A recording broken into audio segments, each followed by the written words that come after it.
Hi, my dear friends. How are you guys? Hey, friend. We're good. Hi, how are you? Great, I'm fine as well. Before anything else, I want to apologize because I'm having a little trip here, so you guys may listen to some friends and family in the back sound of this place where I am. So sorry, guys. But I did not want us to lose this amazing study, so here we are. We have loads of interesting things to talk about today. This chapter is very beautiful, very emotional, brings this huge evangelical perspective. We have very interesting things to talk about today. Before we start, Norah will bring us some prayer as always, and then we're gonna go to our book without any further ado. Okay. Let us close our eyes. Dear Mother, Father God, thank you for this evening as we are gathering here tonight in solidarity, in light, in peace, and love. Before anything, we just ask that we send blue light, pink light, white lights, golden lights, purple lights to our planet as we are just needing so much healing, protection, and love, especially to our brothers and sisters being affected, but also to every part of this world. And that tonight's study can hold a special place for all of us to keep learning and to keep raising that vibration on this planet. Let us say the Hail Mary prayer. Hail Mary, full of grace, the Lord is with thee. Blessed art thou among women, and blessed in this fruit is the fruit of thy womb, Jesus. Holy Mary, Mother of God, pray for us sinners now and at the hour of our death. And with this, Mother Mary, we ask that with your beautiful embrace and your mantle, that you keep us very, very loved. And we send you special roses in gratitude for everything. With that, we ask permission to begin this study, and so be it. So beautiful. Thank you so much. Um, so let's go to our book. We are in chapter two, which is called Tears and Torture.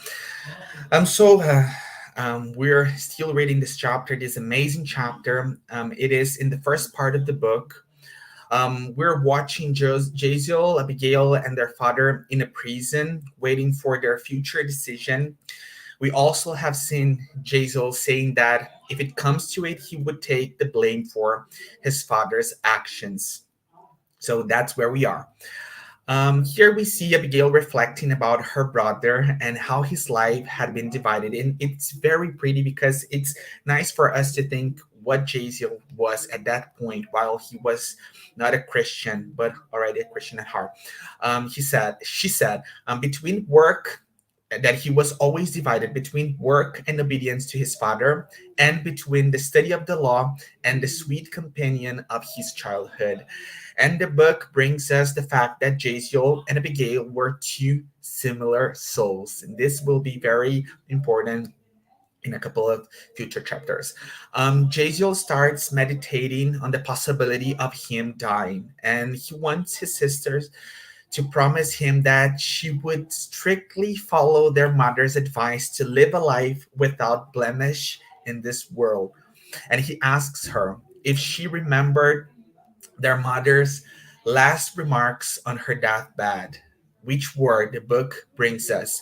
And you, my children, are to love God above everything with all your heart and with all your mind. Jaziel got very emotional and changing the conversation course, he said that she needed to rest. He added that she wouldn't worry and she shouldn't worry, for their destiny would always belong to God. It's very pretty. When his sister was lying down and trying to sleep, Jaziel finally started to think about the uncertain future that was awaiting them. Of course, he was human. He was preoccupied, though he was always trying to be strong for them. And looking at those bright stars, he cried. He started to cry. A nice thing to notice here is that Jason started to question their difficulty situation. As we've seen, he was very strong and he was always trusting God above everything. But he started to think, how could his honest family be in that situation? And then he remembered one by one, the book tells us that he remembered one by one all the teachings of the sacred writings. And this is very important for us to be sure that he was a young man who knew the law. Because when in the future, this will be very important. He also remembered his mother, thinking that she would know how to comfort them if she was there. As we've seen, their mother had already passed away. Um, he remembered that when he was a little boy, during all his little troubles, his mother taught him that in everything God was good and merciful, that in illness he was correcting the body, and in the distress of the soul, he lightened the heart. And he also remembered that she had always incited him to courage and joy, enabling him to feel that a person convinced of the divine Father is strong and happy in the world. Feeling more uplifted in his faith, Jazel recovered his courage, and after a long time of reflection, he settled down on the cold tiles to rest as best as he could in the still of the night. This is very nice. So the day broke, full of dire anticipation. That's what the book exactly tells us.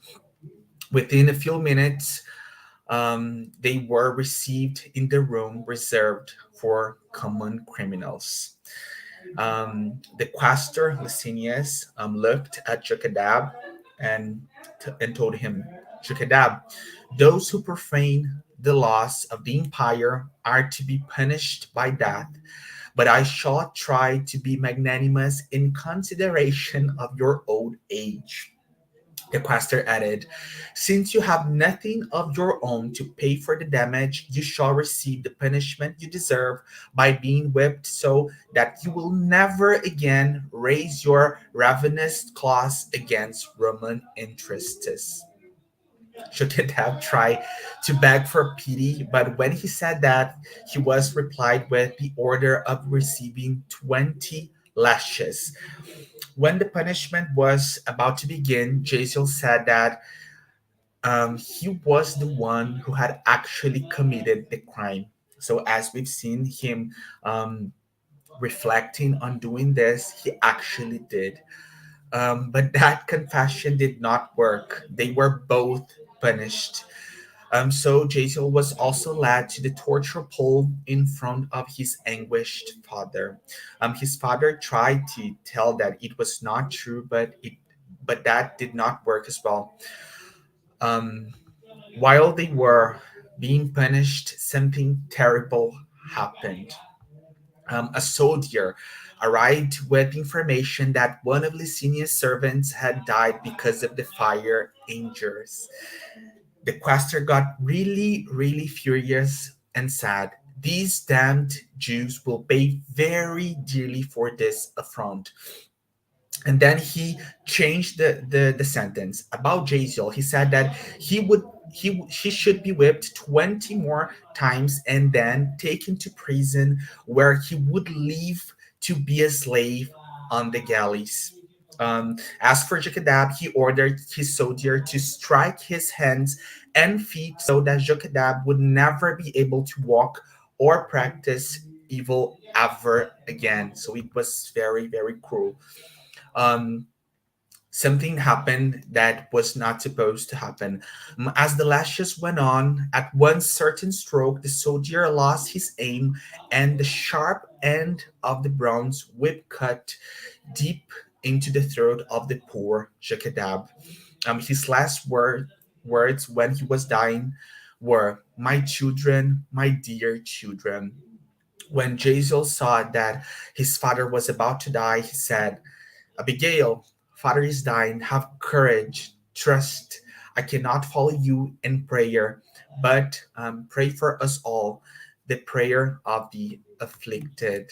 And then Daniel will bring this part of the story for us, this sad part. Thank you, João. So at this moment, Abigail, although she was crying, uh, deeply sad, watching that terrible scene, all turning, that turning of the events, she prayed, and not only prayed, she prayed singing. And as she sung the prayer of the afflicted, the book points out that she prayed fearlessly. And we have actually to point that out because she was a guilt among um, very violent and polytheists and full of authority Romans. And the Romans were people that enjoyed these slaughters at the Circus Maximus. So this is the uh, let's say the ambience she was in, that she had to pray to God and uh, give her testimony of trust, and that she relied in God after all these events and being judged as guilt. And interesting part, she she sung it so beautifully and with so much sweetness that all the Romans around were moved. Their hearts, their heart, hard, now that's tricky to pronounce.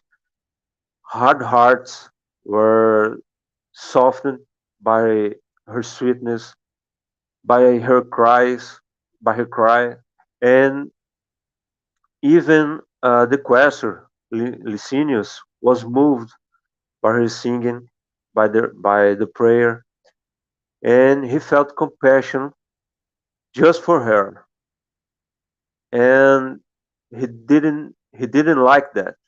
Okay, being moved, being soft-hearted, did not please him, and he ordered to a guard to escort her out of the premises. And this guard, Justinius, took her out, opened the gate, and as she looked at the street full of people passing by, she understood uh, the situation she was in. Her dad was dead, her brother was enslaved without hope of freedom, and she too soon and suddenly was for her was on her own for the first time ever, and she had to pull it off. She had to survive. She remembered a friend of the family, Sostenia, and went straight to her house.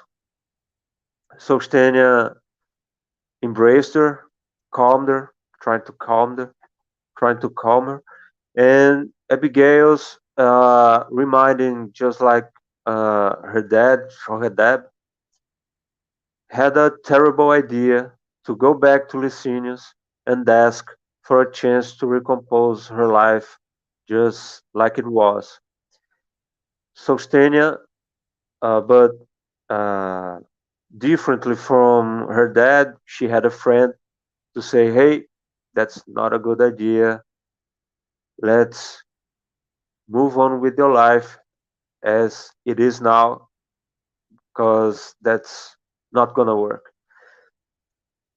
So she remembered, Sostenia dissuaded this idea of Abigail, and remembered another friend, Zechariah, that was traveling. from Achaia to Cenchreae. Well, Cenchreae was 82 miles from Achaia. That's, that was a long trip. And Corinth, where Abigail and Sostenia was around 8 miles away from Cenchreae. So, in order to meet Zechariah, she had to walk. There was no other option, and she had to do it right away. She had to uh, go straight to Zechariah and flee from Corinth to escape Licinius' uh, let's say, violence. He was always thirsty for blood and to get richer. So she went, and the sun was burning, very hot day, and she finally found Zachariah and his wife Ruth.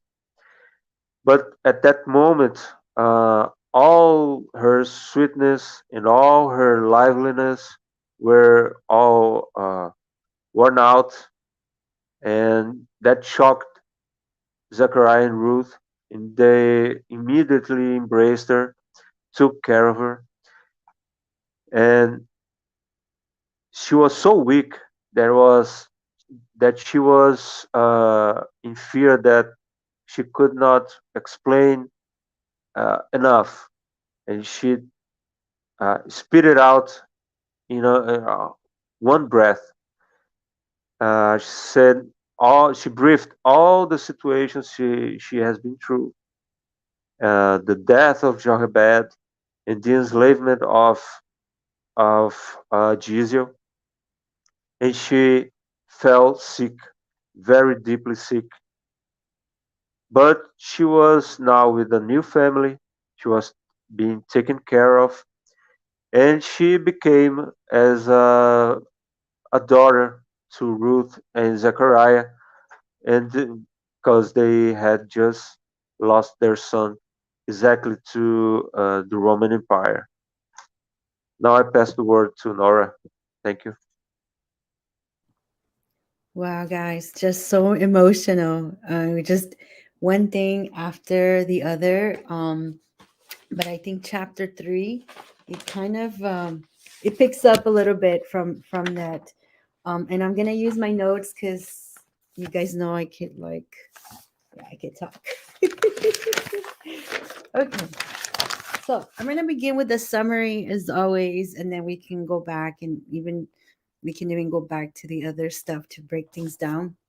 So then after all that happens, the emotional scenes of Jokadep dying with those harsh blows, Jessel taken into slavery, right, badly injured, and Abigail just escaping in despair.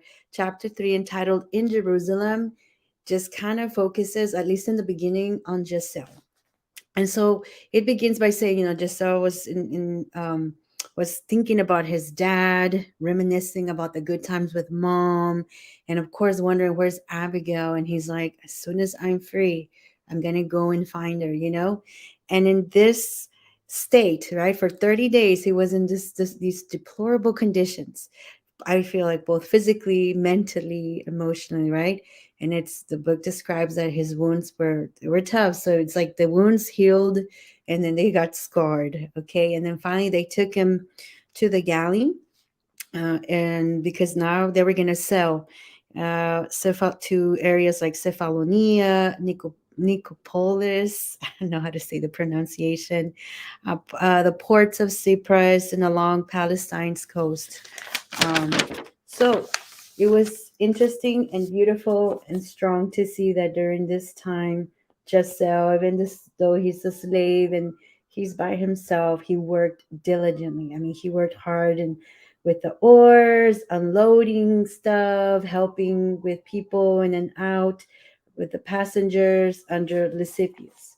In one of these trips, they pick up this young Roman politician, Sergius Paulus, and Paulus thought he was going to be on his way to this other city, but it turns out that at that time they were going through some difficulties. They had a plague, and he got it, and it was fever with like ulcers on their skin, and he was very very sick. So Sergius asked for a slave. Can somebody please, somebody trustworthy, dependable, take care of me? So immediately, of course, they thought of Giselle because he was such a good man, right? And just so immediately went and he took all the measures that he could, but with the key love and kindness to help Sergius come back um, to health. And Sergius does, but because this is a contagious disease, unfortunately, just so also gets that, right? So the captain was like, well, this is just a slave. Let's throw him out, let the fish deal with him. It's much safer than, throwing him back into the boat or into the population, mess up all the other slaves, right? And of course, Sergius was like, no way, absolutely not. Sergius was so impressed with Gisselle's kindness that he was like, no way. Instead of throwing him out, we're going to set him free. And the captain was like, there's no way. But then Sergius was like, well, I know Licinius, and I think as soon as he says that, the captain was like, all right, you do what you got to do. You figure it out. So Sergius goes and talks to Giselle, who was already, as the book described, he was very sick. He already had that fever. But even like that, Giselle was very humble, and he was like, no, I'm your servant, and etc. And Sergius was like, I'm so grateful that as soon as we get to Joppa, I think that's, yeah, Joppa. As soon as we get to Joppa, we will set you free with the conditions that you won't tell anyone. This is a secret. And that's where we end up. So it's a lot of stuff that happened. And there's so many lessons to learn. I think if we go back to the very first part, was when it describes him like Emmanuel describes him, that his rosy colored cheeks, his joy, his facial expressions was very somber, very sad.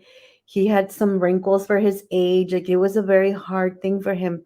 But his eyes had the same sweet serenity, the result of his inner trust in God, right? As they say, the eyes of the windows to the soul, right? We connect to that. And it says here that he kept remembering Proverbs to stay calm. And there's these two beautiful verses of the Bible in Proverbs. And Proverbs was written by Solomon, the son of David. The first one is Proverbs chapter 3, verses 5 and 6. It says, trust in the Lord with all your heart and lean not on your own understanding. In all your ways, acknowledge him or her, right? And he or she will make your paths straight, right? So that's beautiful. Proverbs 12, chapter 12, verse 25 says, an anxious heart weighs a man down, but a kind word cheers him up.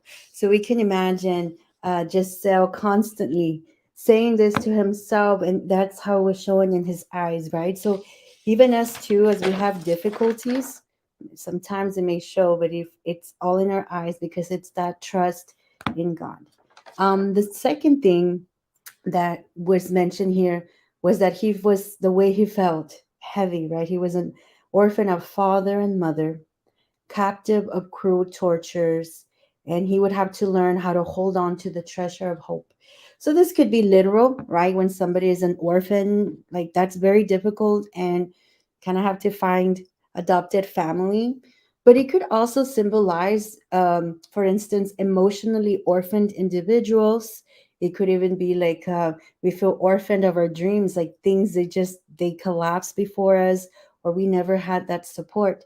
And what is Emmanuel reminding us? Keep that treasure and hold on to that hope that, things are going to be okay. Because then he continues that even though he was feeling that way, he says here, kiss of freedom. And so when we are in this state, right, whether it be literally or metaphorically speaking, right, where we feel like we're so alone, do we want to dwell there, or do we want to have this attitude of just, I'm gonna step out of this, right? Because Giselle was still, he saw himself and kiss that freedom. And there's a lot of studies too how we have to keep tell it inside our heads, right? Like that we manifested. And so he has that mentality, he's manifesting all of this, and that's teaching us so much. So can we have that vision like Giselle? That was beautiful. The next thing that we can learn from this all these scenes is his conduct. So even though it says here that Lysippus was so surprised, because even though Giselle was a slave, he wasn't like a criminal, and he was used to being around people like that. So what does that show? Is that our essence, it's us, no matter in what conditions where we're at, our true essence is going to come out, right? And we're human, and that's okay, because there were parts here where I think we could see Giselle questioning and everything, but not only in his eyes but in his actions, they come out. I was remembering a Chico story. Can I say a Chico story? Yes.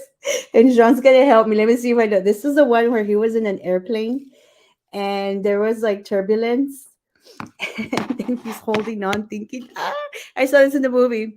Oh my God, I'm going to die. Right there's Chico holding on to the chair, and then Emmanuel appears to him and says, hey, what's going on? Drunk? Yes or no? Correct me. Oh, this is totally fine. You were telling the story exactly how it Right? happened. Yes. Yes, Thank you. yes, he was. Chico got quite afraid, and he started. He, as everyone else, he started to scream. He was a human being, as Yes. we are, and he got afraid, really afraid, and he started to scream. And then Emmanuel appeared to him and said, "Shut up! Don't do that. Show your faith to others. Yeah. Don't Yeah, do that." Die politely. Yes, die politely, exactly. there you go. And so it's that reminded me of that, because I'm sure that the book says it to us nicely, but Giselle was a human, and he went through that process, but his morals was there. And I feel like that scene of Chico reminded me so much, right, for a visual.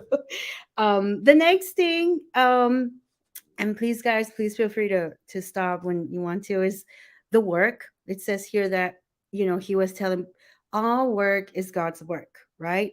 With labor, with a clear conscience, we are servants of the Creator, and we help him in his work. So he saw his place in this dynamic. He didn't see himself in any other thing. And you know I think that it's for us to humble ourselves as well, because if we were in that position, how would we feel, right? Like I was like, wow, this is something else, because morally speaking, spiritually speaking, Giselle he's evolved, right? And yet he finds himself in this very difficult situation, and he's still saying, God's work, which I think is a lot like Chico. Chico was very enlightened, and he was around all of us. And yet, right, he was very humble. He was like a servant. So I don't know if you guys want to say something. Please feel free. Um, all right. Then let's continue. The next thing um, that we learn, and I feel like right after that, it says Giselle had a conciliatory formula for bringing harmony to the more excitable minds. So the question is, are we being energy givers like Giselle, or are we being what we call here the energy vampires? Because it seems like in all of this state where he's at, his attitude, he's giving away this energy, which is interesting because here he is a servant, right?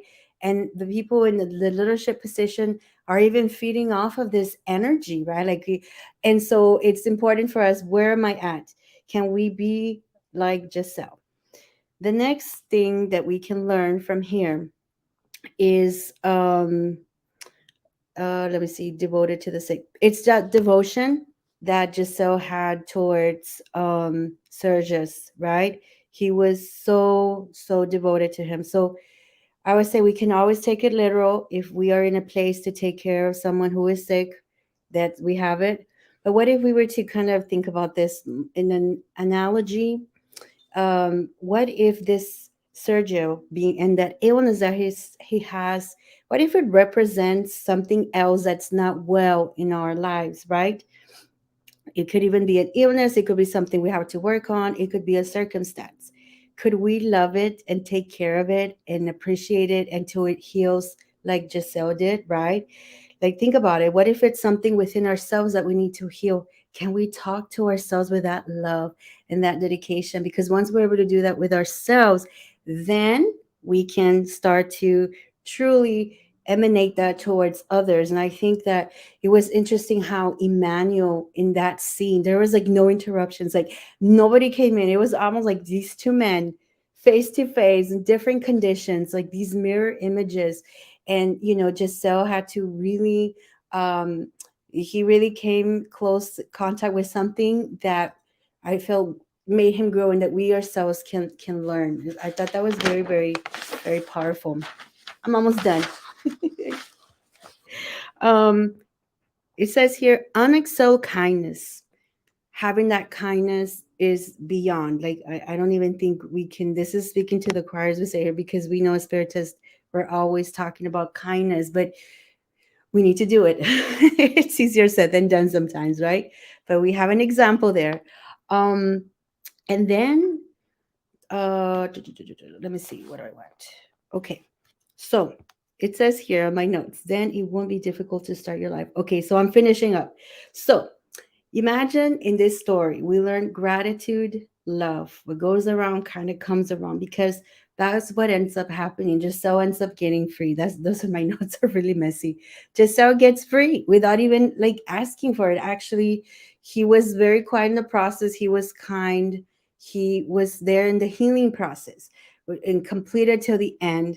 He never disrespected. He didn't curse. He didn't stop working. He wasn't self entitled. He didn't even refuse to take care of him, knowing that he too could get sick. Instead, he constantly showed love, kindness, hard work, hope, and optimism. He gave us a lot of healing tips, like very organic, the way he spoke, right? And I know that's very important for healing. That's not just the medicine, but the other care and the love. He was full of faith, gratitude. He had like a huge vision, just like the sea, really, really vast. But something that was interesting was that they had that plague, like us that are just, I have no idea where we're at in the pandemic, but it's been a stages, and it's interesting to see that here too. Just like we're learning that this brought a lot of awareness, and people started to generally care for one another. Or this too happened here. Sergius was actually very grateful, and that changed him. That illness changed him, and he passed on that kindness. I think that that's what happened. So we're going to end with the Corinthians. First Corinthians chapter 4, verses 1 through 2. And the title here, my Bible said Apostles of Christ.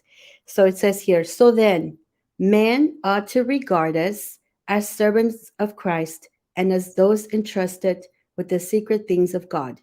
Now it is required that these who have been given a trust must prove faithful. And I think that was just so, a servant of God, an apostle of Christ. He was given a lot of trust, and he was working all of that faithfully. Question is, can we be like Giselle? Ooh, that's tough. Yeah. That's quite a tough question. Bro, do you want to say something before I have a couple of considerations? Can I go on, or do you want to say something? Oh, something that made me wonder was the sweetness of Abigail that granted her freedom, that touched their hearts, even Licinius's heart. So, uh, what is this power? And I wonder about. Well, she was not only sweet, beautiful, delicate. She was always believing in God and spreading somehow the message of not the power, but the love of God. And this part, as the last sentence of the prayer she sings, it says that God is the doorway which will never close. This is the reason that their faith is unshakable, is so strong, because they believe in God, they believe in love of God, not the power to change or to punish. They believe they feel loved uh, in a way so superior to all mankind, and people feel that all amount of love exuding out of her. And that remind me of the parable of the sower. The question is, the sower, he doesn't still stood still waiting for the seed to sprout. He keeps walking, and God will take care of the seed to sprout in the right way, in the right day. Uh, so she does. Uh, Abigail and Giselle, they do what they have to do in with all the strength of their belief, and they move on. That's how they live, and this is so strong that touch people's hearts, even the most brutal ones. And that's how I got it. That's how I could understand it. That's very nice. Since we are reading as well Andre Luis books, it's really interesting thinking about the amount of magnetism that her, Abigail, was spreading around her. This powerful magnetism, all about love, as you said. And it's very interesting because she literally dominated them. They could not face her, and it that is about magnetism as well. This is very powerful fluids going everywhere and changing the course of history. That's very nice.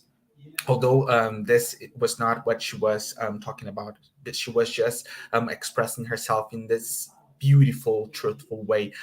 Another thing that really caught my attention here is Jaisal helping the soldiers. This always trying to cooperate movement that he was every time I'm thinking about.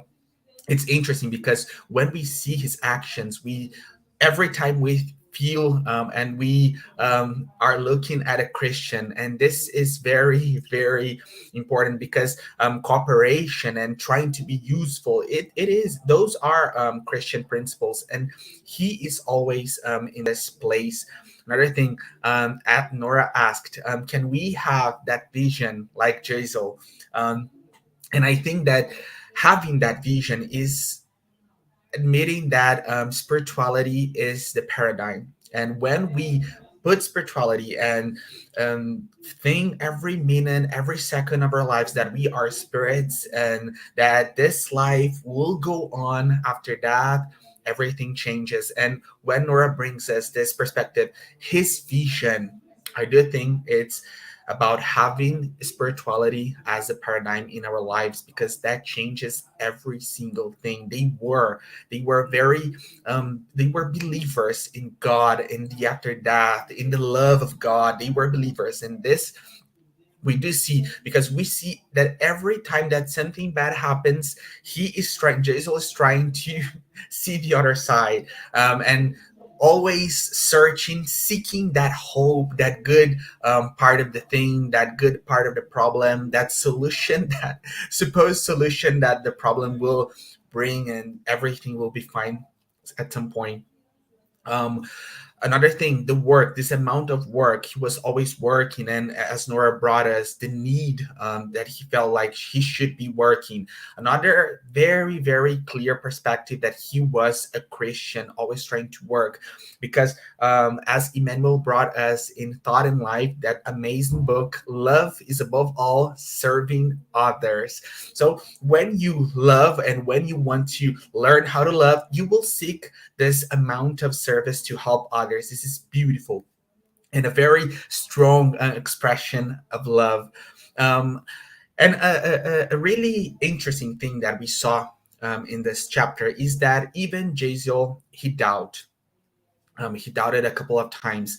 He was, as we saw in my part, questioning why his family, his honest father, his pure sister, why were they going through all those difficult things, and this difficult time, this hard time, all those cruel actions from those soldiers and the questor. And it is interesting that we see here that even those high spirits, they feel the weight of matter, because being incarnated in this planet, that's what it is about. When we're here, and Nora brought Chico's example in the airplane, that's what it is about. This planet is not easy at all. It is tough. It is hard being here. Even when you are a a very elevated spirit. So the weight of matter is something that we're gonna have to deal with. And when we see other unpsychographed books, and we hear and we read and we have another examples like Saint Francis of Assisi, and as we are talking lately about Mother Mary example, we see that they have to face loads of things to come down here in this not that welcoming planet to help us. This is not an easy place to be, and materialism is still the paradigm, as we're seeing this sad latest events. It's all about materialism that is always reflecting pride, selfishness. So this is still the paradigm, as we are progressing, spirituality will become the absolute north in all our actions. Do you guys want to say something else? I could say something on the part with Abigail. You know how the other family takes her in. I always love those parts, that adopted family, because it, like you said, materialism is does not just physical things, but even thoughts that hold us like that.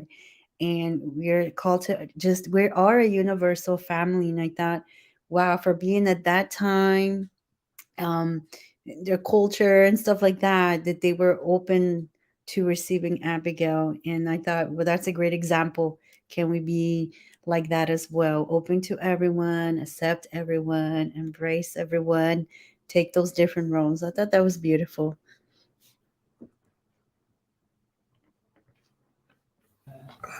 It wasn't getting to open my mic, but yes, this is very pretty, and we are seeing that law of attraction here. She was this loving person, and she will end up in this loving family, this loving new parents, this new loving mother, this new loving father. This is very, very interesting. And as the book goes on, we're gonna see that this family will treat her truly, truly like a daughter. Their relationship, it's gonna be very, very beautiful. No spoilers, João. I'm just kidding. I'm kidding. That's good. No, I'm always forgetting that I can't Yes, you can. It's a joke. bring I can bring especially those biggest spoilers that would change everything, and that I do We have them figured. on my hands. We figured. But you know what? Just thinking about that. Even if you lose an actual family member, right? She could have stayed stuck. I don't have a mom. I don't have a dad. She was open to it, and so were those parents too. You know, they lost a son, and it must have hurt. It hurts when you lose someone, and yet we can heal, right? We can heal by loving others and embracing them. So that's I don't know what you any final. Yes, totally. So sorry, bro. You can go on. Oh no, thank you. I believe I said it all. I Thank thought you so you much for. I thought you said something. So sorry. Oh no, no. I was just thinking along with you guys. I do think that they're healing each other with this amount of love that we're seeing in these chapters.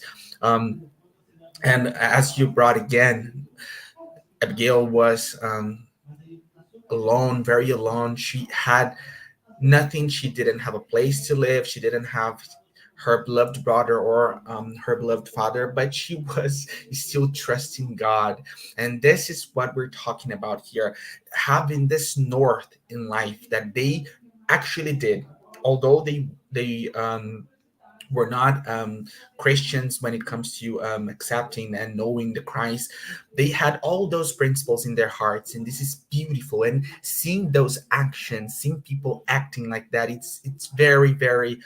It really inspire us to try to look to life with this north as well, having spirituality as a paradigm because. We are always having conversations about that, and lately a friend of mine he brought all those laws that we learn in spiritism on or other religions, and he questioned if we believe them like we believe in the gravity law. Like, I'm not gonna let my cell phone fall because I do believe that if we did believe on those amazing principles that Christ brought us when it comes to them. They were talking about the Old Testament, but although beautiful principles, if we did believe, our life would be different and we would not be afraid. And as we've said here before, the Old Testament is full of this beautiful phrase: don't be afraid, trust God, because this life will not end when you when you die. And believing this changes every single thing. And again, I think today is a very important day for us to bring this amount of hope when we think about those principles, because our world, um, it's even hard to say what is going on here It is on this tough. planet. Yeah, it's It quite tough. is We're tough. seeing materialism, what as we've said, reflected as pride and selfishness taking place everywhere. Nobody wants to talk, and it feels like people do believe that everything ends up here in materialism, in this amount of matter. It's sad. And so seeing those amazing Christians, those amazing examples, it Yeah. really brings us some strength.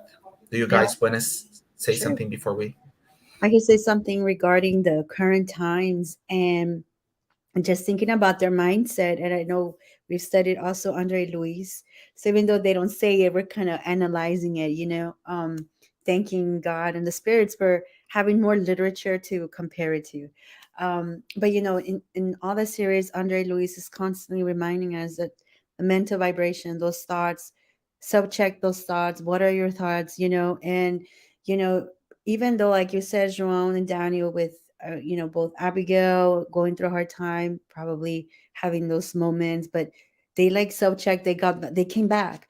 Giselle too, even though he went, but he comes back, and that mental field around him even calls good spirits. Because I was thinking, even Abigail getting sent, like she was free, like that was already, like you said, that magnetism, that good energy, because her thoughts were always in that state. So it's a lot easier for the spirits to come and kind of, hey, to that soldier, I can't remember his name, I'm sorry, like, you can go, right?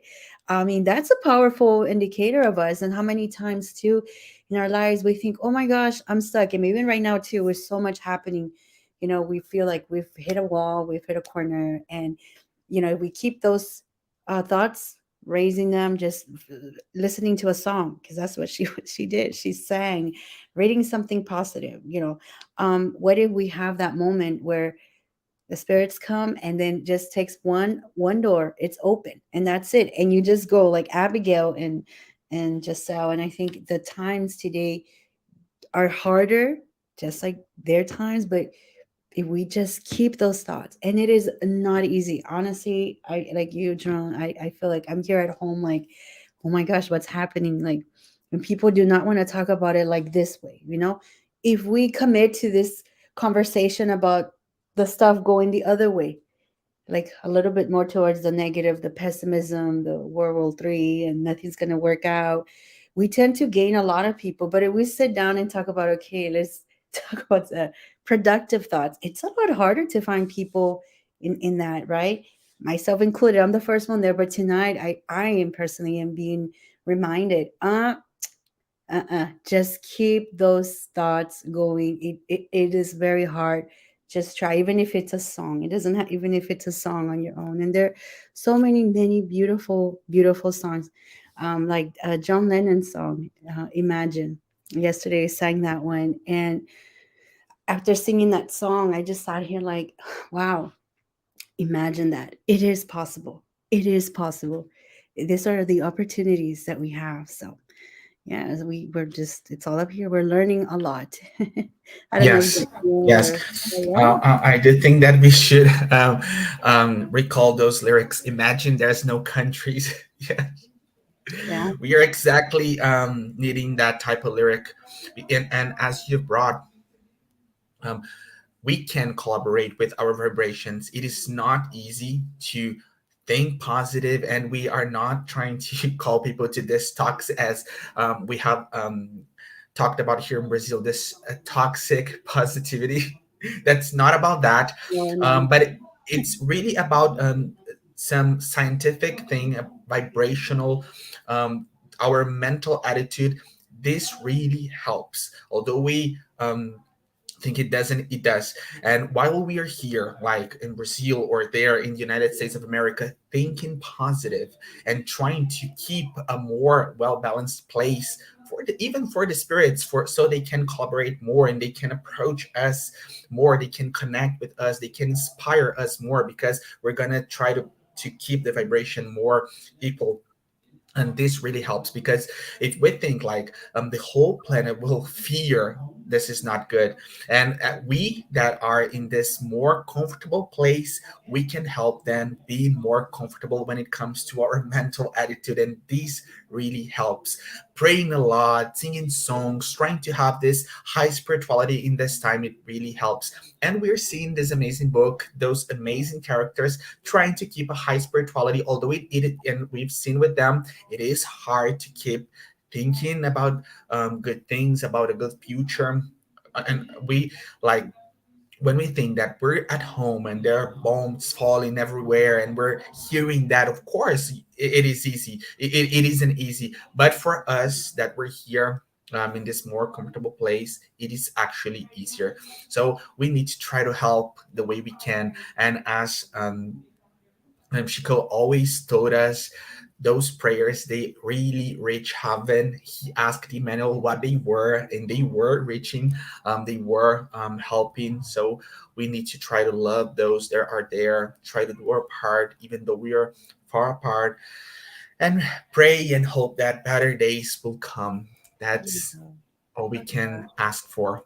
Yes, Because even in, was it No Solar when the World War yes, was going, they saw these lights coming out from a church in the middle of all that. yes, that's so Oh, pretty. it's so beautiful. Yes, Now we also talked about that blue light. Remember, yes, in this past book, there was a yes. prayer, and there's always this blue light. So it's tough, but if we just try it and we trust it, just like Corinthians says, right? We're being entrusted with, when you're entrusted, when you're given trust, you're going to have to work that trust out, right? And so right now as Christians, we are being called, we're being asked to use that faith in different ways, of course.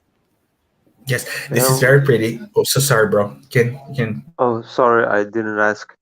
Um, I started to think so much about something. Living as we believe.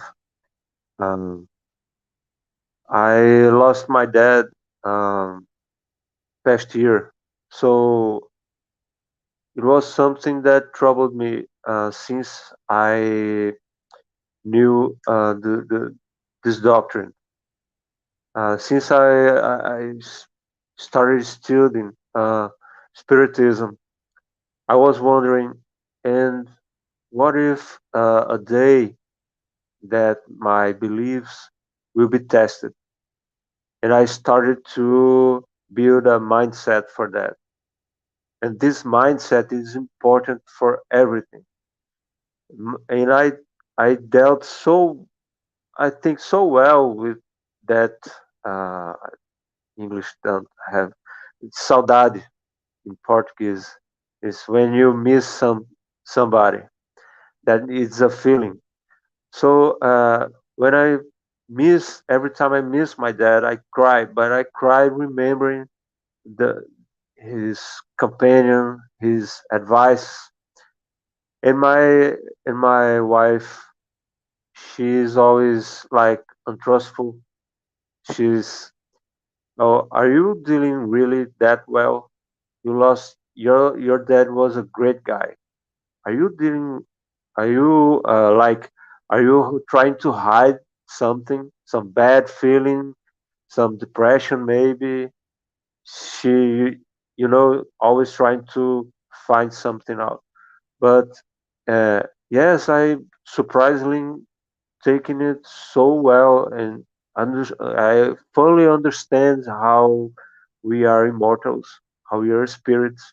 It's so simple, so forthright, and uh, really helps to have a mindset to be ready for what's coming. If you not just believe, you have to think about and try to like feel that before it actually happens. So I like to point out is the mindset so important. Yes, super. And this that you brought, that we need to try to build this before it happens. This is really, really a lesson. This is really, really important because Beautiful, we brother. can take, yes, we can take meditation as an example. We need to find a way to meditate and to learn how to meditate before we are in this crisis moment, because when we're there, it's impossible to focus. It is impossible to meditate. So we have to have that tools before, in this previous time. And another thing that you said that is very interesting, our time is getting to the end here, but I'm going to say this. You said that Anna was always asking you if you were hiding something, and how you actually were. This is very beautiful. And we've seen in the book, Jaisal, and at one part, he was trying to be very strong, but at some point, he was looking to the stars. He was feeling very, very preoccupied about tomorrow. And then he couldn't care anymore if Abigail was watching him crying or not. He actually felt comfortable to leave her there, lied, seeing him crying, and maybe they could share that feeling, and it would be easier to have somebody to carry that amount of preoccupation with. This is having somebody to with whom we can count on. It's very, very important. It does change every single thing. We have reached our time here, so I want to ask you guys if you want to say something before we finish.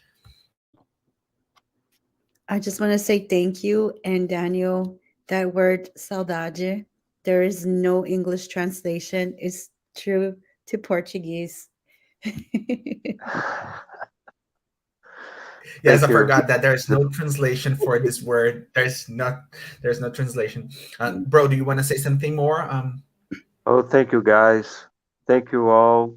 Good night, and may we have better days ahead.